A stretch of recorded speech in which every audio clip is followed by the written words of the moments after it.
All right, episode 51. Welcome back, Adrian Trott. KT Confidential. I've missed 2. I was off recuperating from surgery, but I'm back. I'm 99% better. Now everybody's going to wonder, what kind of surgery did you have? I had a piece of my kidney removed. Just a small piece. That's why I said 99%. So 1% of me is gone. Probably smaller than that, like a fraction of a percent. Anyways, episode 51. Thanks for welcoming me back so nicely. Get that branding on camera, KT. Today I want to talk about, it was actually one of our KT Quick Tip videos from years ago. Things that turn buyers off. And we experience this stuff all the time.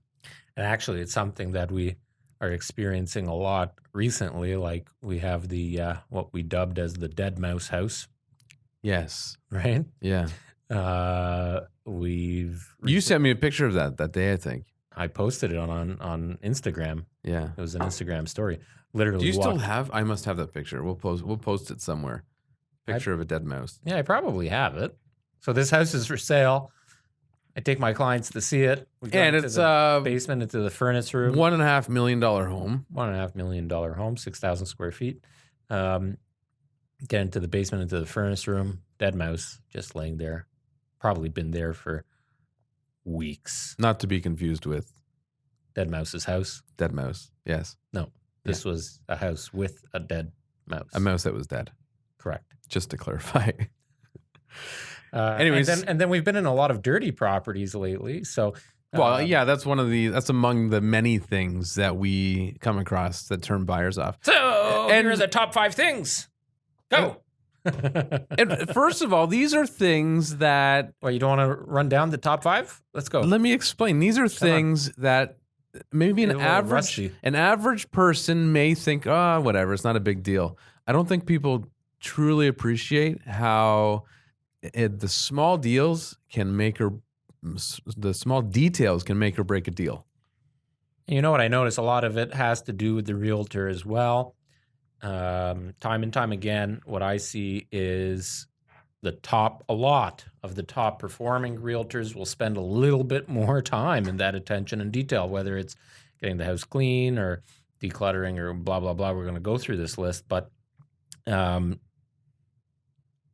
it's a joint effort.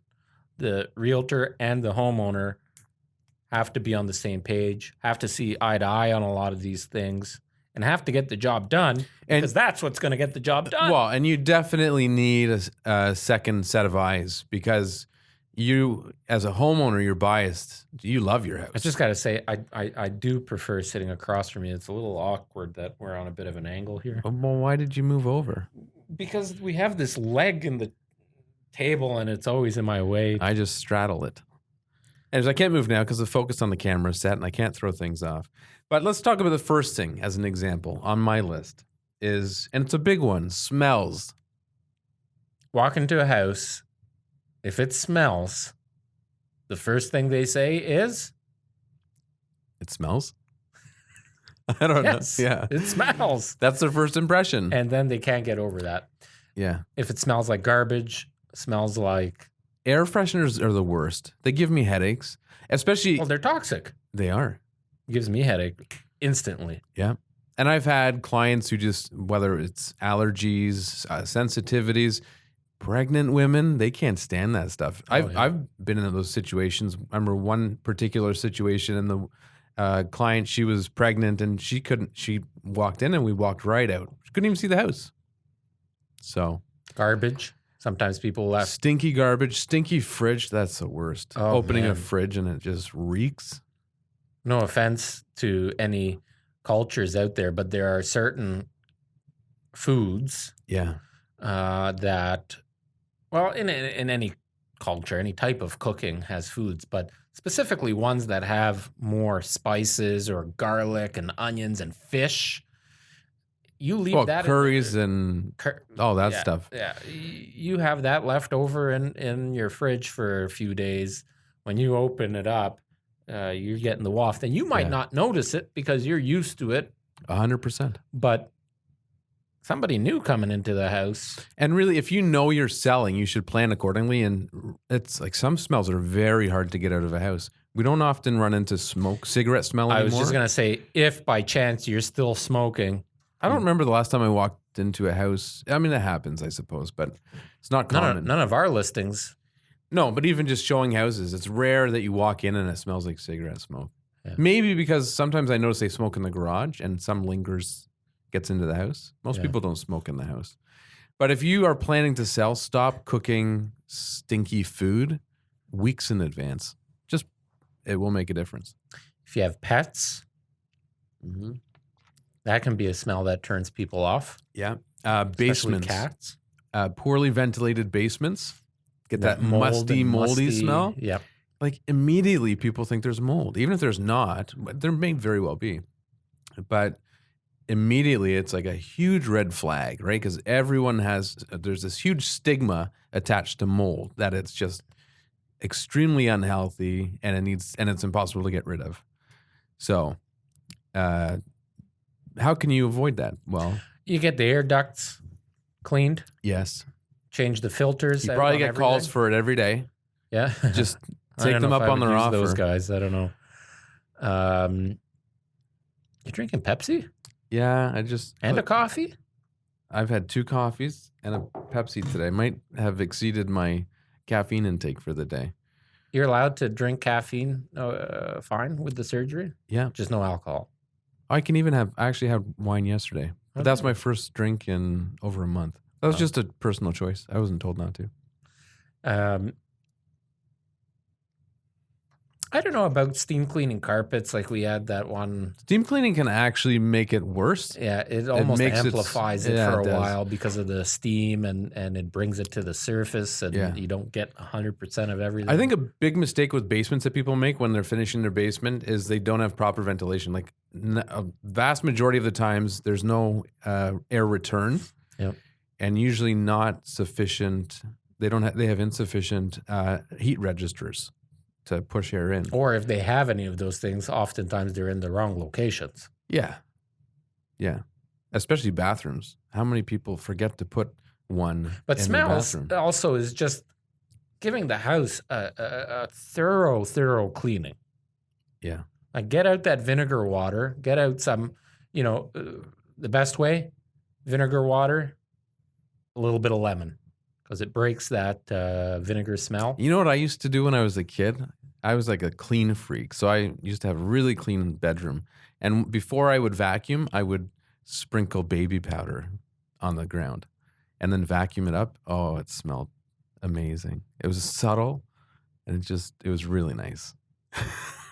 What's wrong with that? Can you please cut this up for an Insta post? Because I think everybody should know that you used to sprinkle baby powder in your bedroom. It's a great trick. No wonder you didn't get laid when you were in high school. For a teenager's bedroom, I had the nicest smelling teenager's bedroom. Bar none. Right. All right, next. That covers smells. Mess and dirt. I remember we talked about them briefly today. Clients I was showing houses to. And the wife, every time we walked into a house, she would look at the baseboards. And if she saw dirty baseboards, she became fixated on the dirty baseboards. And you know what's interesting with baseboards is it actually is very easy for a quote-unquote clean house to have dirty baseboards because now a lot of them have that little lip on the top, with the newer styles, the more clean cut baseboards and casings around the windows and doors. And it's easy just for dust to settle on it. Yeah. And over time, if there's any moisture in the air or any spills or anything, it can just sit there and get caked on over time, right? So even if you think you're cleaning, if you're not wiping those down all the time, it adds up. Yeah. But again, this is and the vents for the that drives me crazy. Fans, bathroom in the fans bathroom, especially. It's so easy to do. But again, just to emphasize how important it is, like for this person, she really had very little interest in the house if she saw the baseboards were dirty. Yep. And it's not uncommon that somebody becomes fixated on something. You know what else is very common? Is opening the cabinets. I find most people keep their garbage under the sink in the kitchen. Yes. And if you open that cabinet, you get a little, you get, a little bit of garbage here and there, or your compost overspills a little bit, and you don't give that cabinet a good wipe down and the doors. Yeah.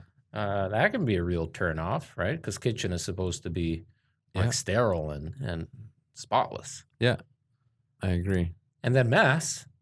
Look in some closets, you got clothes overflowing, you got dirty laundry overflowing. Well, closets are an interesting one because if they see them overflowing, you see stuff on the floors, you see stuff on the shelves, subconsciously they see the house kind of bursting at its seams and assume there's not enough storage in the house.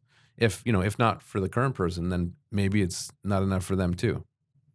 But if you see a nice clean closet, nothing on the floor, nice boxes organized on top, it has a very different perception of it. A lot of people know the term decluttering. Yeah. But what does that mean? To me, it means that is a part of decluttering. Like if you're selling your home now in the fall or into the winter months, you don't need your summer clothes. Well, decluttering it means to, remove stuff and get rid of excess stuff and to organize the clutter. So if you got a bunch of individually sweaters. You see, I love moving. Oh, I hate it. You know why? I haven't moved now in 9 years, but you know why I love it? It forces you to purge. Yeah. It forces you to get organized. Mm-hmm. I just enjoy being your neighbor too much. Yeah, I'm not going anywhere. Unless you find us a house next to each other, maybe then. Nope, not happening. Damage. Yeah, so sometimes you see holes punched in a wall. Doors that aren't looking so great. Floors are a big one. Floors are a big one. Like if either of us sold our homes right now, we'd have to replace all of our floors. Or account for it in the price. Yeah. I mean, it's to somebody that's buying that also has a big dog, which is the reason mine are scratched. They may not care. But to the vast majority of people, they'd be turned off. My stairs got scratched when Winston was a puppy because he couldn't climb up the stairs and really dug his nails in and scratched the crap out of them. So I would probably have them refinished. Necessary for selling? I don't know. I think so because it depends on the stairs. Like my stairs are in a spot where they're not a focal point and they're sort of dark. Yours are an architectural feature within the house that's true. Everyone's looking at, right? Yeah. So depends on the house. One that really bothers me, and I don't know if anything exists to fix it, is dings in stainless steel appliances.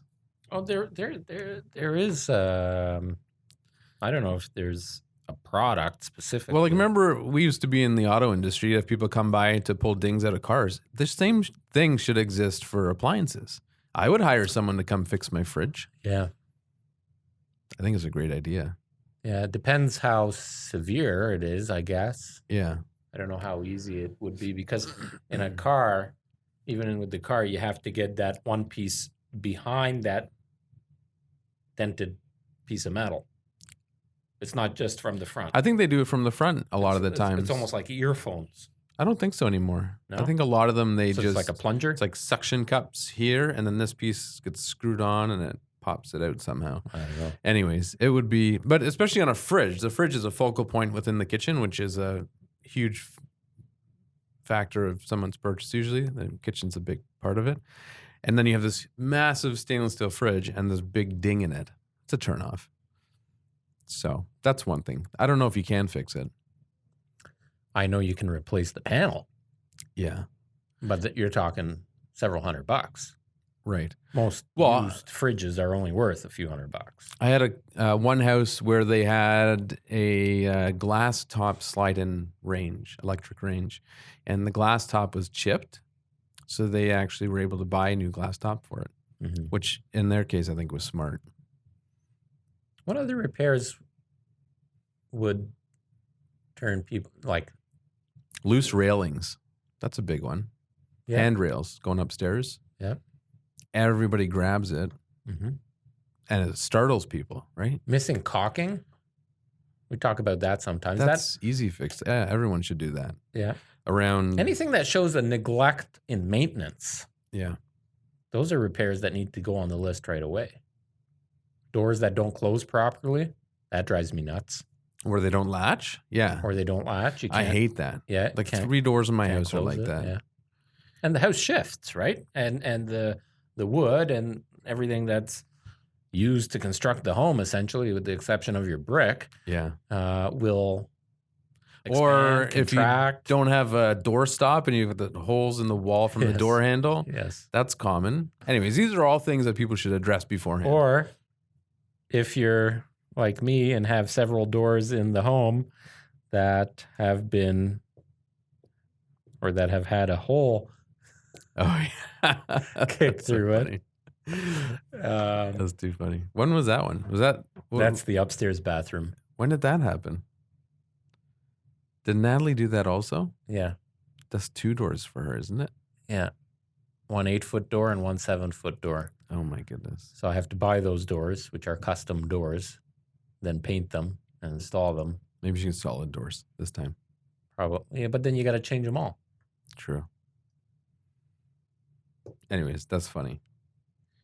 Noisy stuff. Lots squeaky doors. First impression, open front door. That was very good.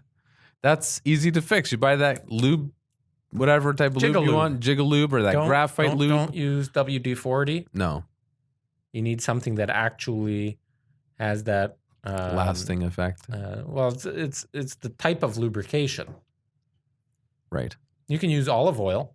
Olive oil is great, actually. Yeah, I've read that. I haven't tried it. Yeah. But you just put it on a rag. I don't know why I had it in my, it's because I made my potato stacks at Thanksgiving. Pam, you know, the spray? I used that on the baby gate that was squeaky. Works like a charm. Yeah. It's a good idea. And non-toxic. Yeah, but that's a big thing. Furnaces. A noisy furnace. Even a noisy AC. A noisy air conditioner could be remedied with a service call, and it will eliminate the concern that somebody thinks it is going to become a big problem. Like a buyer that hears a noisy furnace may immediately think they need to buy a new furnace. Oh, they will. Instead right off the bat. So $5,000. Oh, listen to that furnace. I'm going to have to budget for a new furnace. Right. Instead of spending $150, $200, get it serviced. Yep. And it eliminates the objection altogether. Yep. So that's easy. Appliances, a lot of noisy refrigerators. Yep.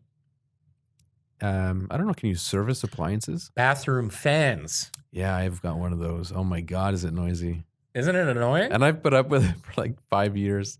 Have you actually taken the lid off and tried to repair it? I've taken the lid off and I've looked at it.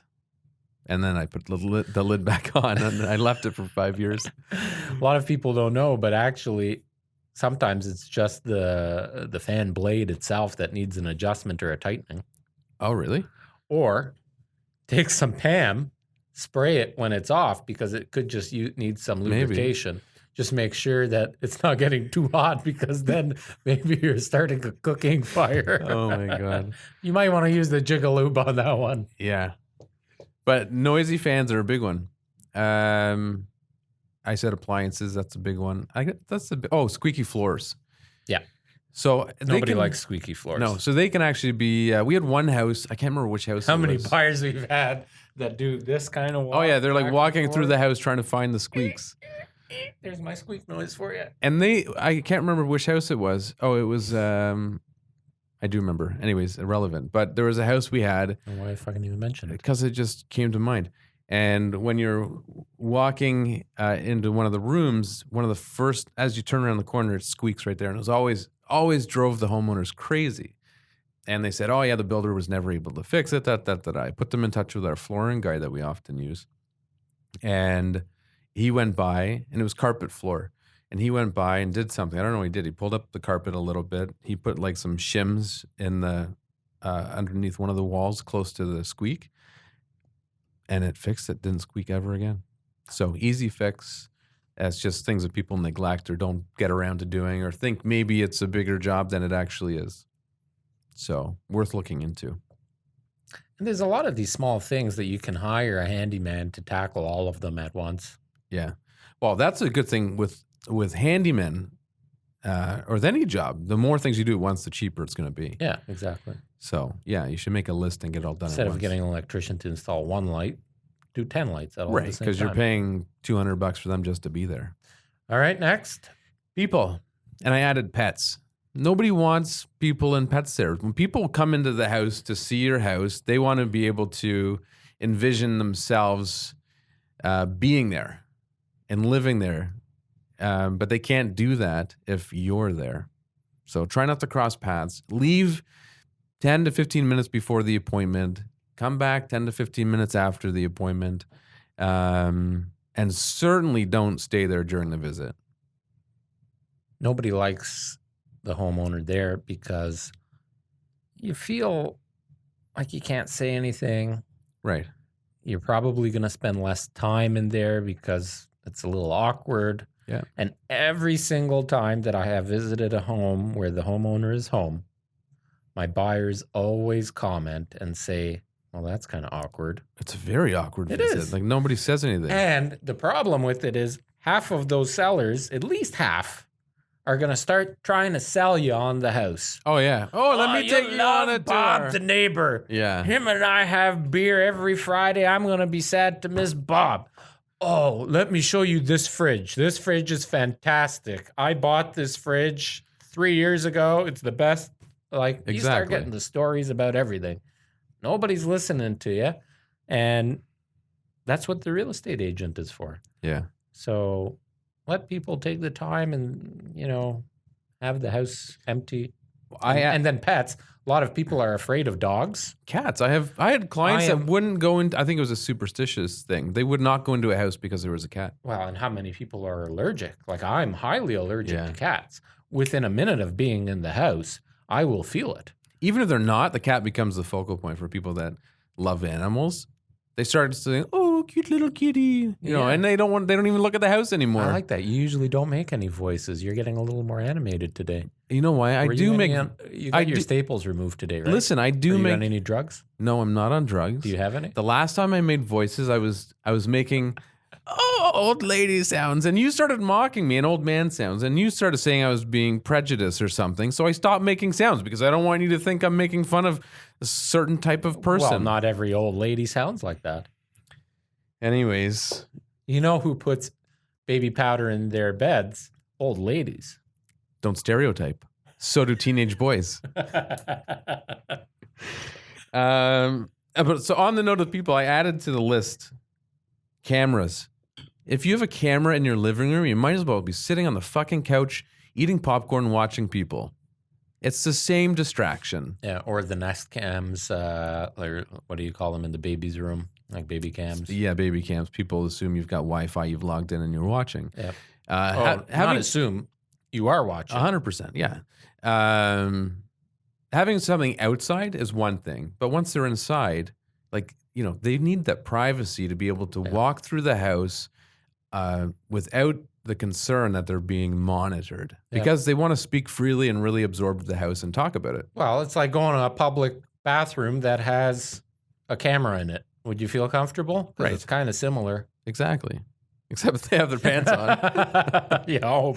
Yeah. Maybe you should have cameras in the house. Or maybe a nanny cam, something discreet. Like, I don't really have a problem with the concept of seeing what they're doing in the house. I have a problem with the idea that it interferes with their ability to enjoy the house. Well, to concentrate. Correct. So if you want to have a discreet camera that they can't see, I can assure you, let's say the room or areas where they have a camera set up are the areas where that potential buyer is spending the least amount of time in. Right. And it's usually the areas that are the most important. Living room, which is usually connected to the kitchen. Yep. Whatever. So get over your need to Next. see what's happening. Oh, that was the end of our list. So you told me to add a couple things to mine that wasn't on the list. Go ahead. One was cameras. We've talked about it. Okay, next. The other is being more accommodating. The worst Showings. Yeah. The worst thing ever is That really does turn buyers off because If they they- have a schedule. they have a And schedule. they are the buyers. They want to spend the money to buy your house. Right. So if they want to spend the money to buy your house, let them in whenever the hell they want to be in That's like there. going on to Amazon and trying to order something and they say, no, come back in 5 hours. Right. You're not going to order it. Well, and you get a That's lot a of good analogy, actually. It is. You're not going to go You're back gonna to go to Amazon the in 5 hours to reorder it. You're gonna go to the you're next go store. to Walmart and order it from them. whoever's got the product for There you go. Same thing. If you decline my buyer showing, that's what's happening. Yeah. You become that Amazon order. Yeah. You get people like there was that one house we were trying to show and they are only showing Friday, Saturday, Sunday. Saturday, Sunday from 12 to 6 or something Yeah. like that. So you have a 6-hour window, 3 days of the week. It's ridiculous. Yeah. Like people have plans on weekends too. Yep. It's so Or, when it's no showings after 7 o'clock or 8 o'clock or whatever. Now- I get it because people have young kids. We have young kids.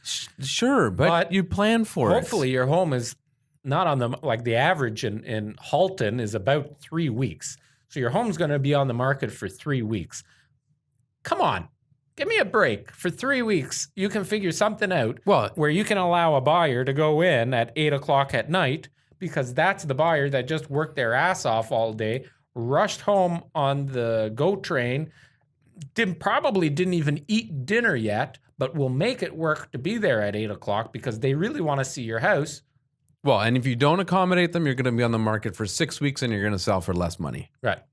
Your choice. Yeah. To that one buyer that happened to be available before. Yeah. You never know who's going to be the right one, so don't gamble. Anything else? Let them all through. No, that was it.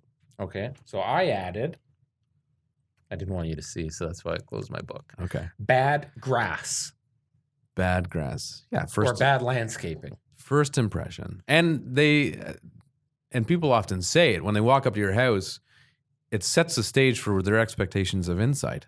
And it's usually accurate. It If you have a usually shitty lawn, the inside of the house probably looks dirty and messy and Yep. not very nice. Same Yep. as a lawn. Yep. So set the right expectations by having a nice yard. Even, just, it doesn't have to be meticulous. No. And it doesn't have to be a professional landscape job. Like people always think, oh, I'm not going to spend thousands of dollars on landscaping, or I'm not going to, resod the whole grass or whatever.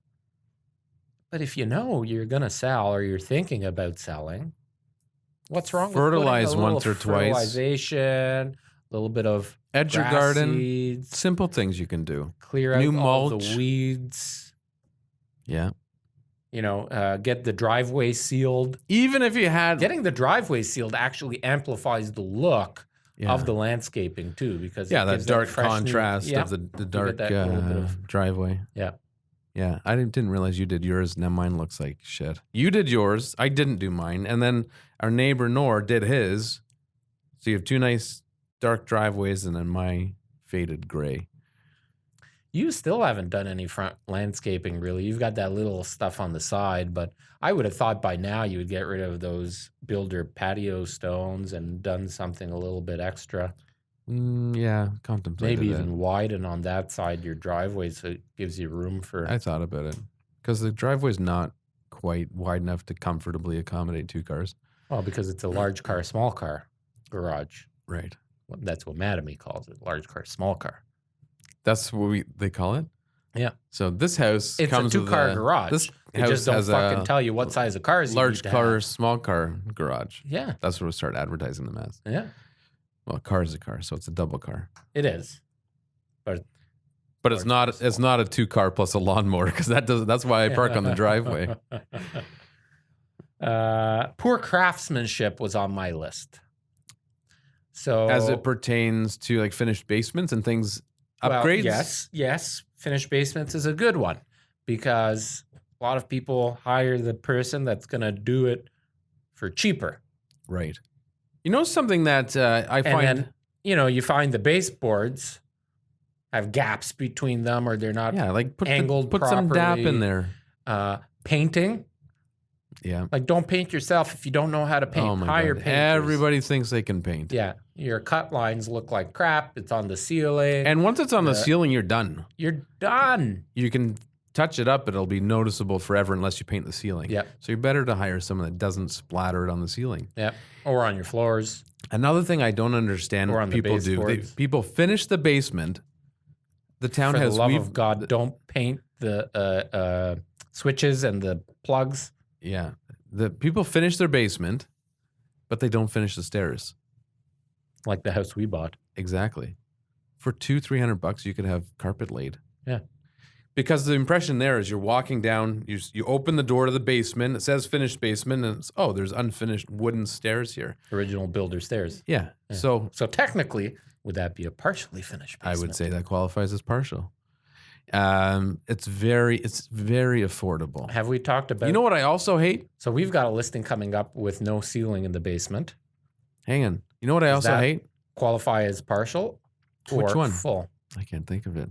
I'll tell you after. Has no ceiling? It's painted black. That's finished. That's personal preference. That's like walking into a industrial kind of finished condo, right? What were you going to say? I do not like when people put laminate on stairs and have that nosing on the edge. It's a trip hazard. Oh, yeah, that cheap... Yeah, like there's some people that do it and they put like a wood nosing that sits higher than the laminate, or they put that little metal flashing piece. You know what I also find is with laminate on the stairs is that over time it starts lipping. Yeah. Or spacing. Yeah. It gets gaps. It looks like shit. But poor craftsmanship can be anywhere throughout the home. Yeah. Not just in basements. A simple one, like for as far as craftsmanship, is cupboard doors. Yeah. Adjust the hinges so the doors are all aligned. Yeah. And that they close properly. Yeah. Those are easy little adjustments with a little screwdriver. Yep.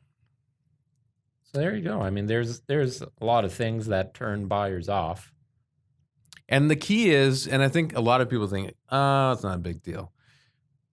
There are going to be people out there that one of the things on this list, will be a focal point for them. Yeah, but it goes further than that, Adrian. If your home checks all of the boxes, right, and it doesn't have any X's against it, those are the homes that will command multiple offers, sell in a quick amount of time, and sell for over market value. We see it all the time. Our best listings, the ones that the people really take care of the house, is spotless. It checks everything without any X's. Those are the homes that get the most amount of attention in the quickest amount of time. And those are the homes that we say, wow, we didn't even think it would sell for that much, but they do. And just to clarify, doesn't mean the house is necessarily highly upgraded. Nope. It means doesn't mean that at all. It's ready to go. It's spotless. It's just very well cared for. Yep. In great condition. Yep. I think that's the end. That's it. You don't want to talk to me anymore? I haven't seen you in a while. We haven't done a podcast in a few weeks. Yeah, that's true. Did that guy get back to you? I didn't check. Curious to know if he's going to come on. We've got, I haven't really told you, we've got a few of our Baumler approved colleagues going to be coming on the show. One is the owner from Spears Flooring. You refer to them as colleagues? It's interesting. How else would you? Other Baumler approved companies? Yeah, sure. Just observation. I don't know. If you can come up with better terminology, I'm happy to consider using it. No, I know what you mean. That's all that matters. Right. So, that's good. We've got a few people lined up. So I'm excited for some of the future episodes. Next week, we have another realtor who's also an investor and does a good job. So he's got a good podcast. I like his podcast, actually. I think we'll actually get along with him quite well because he does a lot of the things that we do. And yeah. But nothing else for today? No. I don't think I'm still not 100% from the surgery. I'm after the surgery, I said to Cam today. I said one of the things I wanted to do, because I was going to be sitting at home or sitting at the hospital, whatever, was I'm going to sit down and mark down all the clips to cut the long form podcast up into. And I was just watching the same 10 seconds over and over forever. I couldn't process anything. So it was, and I'm still not 100% out of that. Well, I'm just going to say the 2 months that you were away from the office the most, August and October, You were the most. were the 2 months that we fucking killed it. But just to put it We out had there, our biggest month ever just in to October. put it out there, in both months, I believe I contributed significantly. A lot of the business was mine. When? In August and October? Especially in August, yes. I'm going to go back and Go look. back and check. No. August was my month. No. September. I'm not saying nobody else maybe contributed. September you did okay. I'm not saying nobody else had a big contributor. Anyway, I'm just talking from the team aspect, okay? No, you're not. You're insinuating that you are better without me. No, I didn't say I'm never better without you. I'm saying when you weren't here, coincidentally, the 2 months that you were here the least amount were the 2 months that were the biggest months I'm that we've fine ever taking had. more vacation. I encourage you to do so. All right. Steve and I had that. You didn't listen to our podcast. No. So he booked his trip to Jamaica. Right. And he's going in January. He loves it there now. And I was telling him, almost demanding, that he just shut off his phone and put it away. And you, I know, I like to work when I'm on vacation. I always have my phone on when I'm on vacation or whatever. Although I didn't this August. I was pretty And there's good. a lot of people out there, like, I can't imagine Gary Vee ever shutting off his phone on vacation. Apparently, he's really good at it. He said I can't imagine a lot of entrepreneurs. It's because shutting it down. they enjoy it. Fine. You can disagree with me or agree to disagree, but No, I think do agree that it's everybody- important. Everybody needs to totally shut down. If you can't do it every month, I understand, but throughout the year, you need to find time to disconnect. Yeah. Totally disconnect. I agree. And so I encourage you to take. You don't take enough time off. We don't take enough time off. This year I did okay. I don't know what you did, but I took 2.5 weeks off in August. Yeah, August I took. I want to say I think you took a 2. week off in August. No, while I was here see. because you and Jen were gone. Oh yeah, we were all gone at the same time. Oh no, you I took stayed. a week off in July, a week off in August, and a few days in September. That was about it all year. And to put things into perspective but for I take people that say, the "Oh, well, I only occasional- get 2 weeks." We work like 7 days a week, Right. so it's different. Yeah. And 7 days at like 10 to 14 hours a day. Yeah, we work probably 60 to 70 hours a week consistently every week without taking days off. Like we can go a month without having a day off.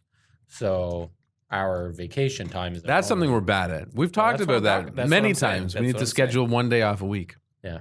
And stick to it. I'm off on Saturday. I was supposed to be off Sunday and Monday, but now Monday we got a podcast. We're gonna start shooting some KT Quick Tip episodes again. On Sunday, you've got your home inspection. And now on Sunday I have the home inspection for Dead Mouse House. Right. So Not Dead Mouse's house. The mouse with a dead house with a mouse that's dead. Yeah. So I'm taking Saturday off because I got to clean my garage. I'll remember that because sometimes I'm guilty of just calling you anyways because I'm so used to it. And I don't think, oh, he's off. Yeah, because off doesn't necessarily mean off. You see, those off days I'm not disconnected. So Right. I'm still responding to emails. So I'm still technically Right. Well, that's what working. we're saying is you need to. Right. I'm really bad at that. Yeah. At the cottage too, because we've got Wi-Fi there. Right. And See, it's- we don't. And in the morning with my coffee. Oh, that's sitting in something the I'm doing Muskoka this room, I'm winter, like, by the way. I'm going to take 2 nights, probably just 2 nights, maybe 3. I'm going to go up to the cottage and I'm having what I got the idea. I think Cam mentioned it originally, and then I saw it on one of Bill Gates' Netflix shows. He does thinkations. So he disconnects, he goes away for however long he goes away. And he's completely disconnected and he reads and makes notes and brainstorms. So I'm going to try that this winter. up at the family cottage, disconnect. They don't even have a washroom. I have to use the outhouse, and there's no running water. But I'm looking forward to it. Be quiet. Just do some reading. So quiet there. Writing. Yeah. It's nice because on your road, you can actually drive up to the cottage. Yes. Whereas mine, I would have to park before the bridge there and walk in, which is almost a kilometer. Yeah. Or you get a snowmobile. Yeah. Which I've considered. Just going by yourself, eh? Yeah. I tried to weasel my way into that. It's like, what's that movie, Fargo? What do you? I don't know. I can't remember that one. You going to do any ice fishing? No, I'm just going to sit inside and read and write and drink. I'll have some wine. Might have a fire. Make some snow angels. Build a fort. But primarily just read and write. What happens to the fire pit when all the snow's in there? Doesn't it get... I would think that the snow melts. Oh, you fucking idiot. I mean, do you have a fire pit there that you could use? I would think you move the snow. If all of the snow... You move the snow. You dig a hole out. Just shovel it out? Yeah. And then build a chair out of snow and sit in it. Right. When are you going to do that? I would think February. Yeah. Early February. It'd be a lot of snow. Before that, it may not, depending on the season. Mm-hmm. Anyways, that's it. That's my plan. You have any plans for Christmas? Is it too early to talk about Christmas? Are we taking any time off during that? We're usually pretty busy. I always try to take Christmas. That week between Christmas and New Year's off. Never happens. It does sometimes, but the problem I find is somebody brings their damn kid to a party that's sick, and I get sick, and then I'm sick that entire week. That happens a lot. Yes, because you're out visiting people, and people with kids are terrible. Yep. They don't want to stay home with their sick kids, so they bring them out. That's how I got sick just before my surgery. I got bronchitis because somebody brought their kid to one of our family events. I won't say who it was. And I don't know for a fact this is what it was, but they sneezed on the pie. I still ate the pie. My fault. You ate the pie that you knew got sneezed on? It's pumpkin pie. Wow. And I'm like, that's more than the 5-second rule right there. I've got a strong immune system. And then I was sick. But anyways, so that's my fear. Leading up to Christmas, I'm very weary of where I go and who I see because everyone's getting sick that time of year. Well, this is the time where everybody's getting sick now. Yeah, so I'll just try to avoid it. Through our company already. Anyways, I think we're good. Yep. Thank you for listening to episode 51. D1 KT Confidential. Make sure you subscribe to our YouTube channel and follow us wherever you're listening to this podcast.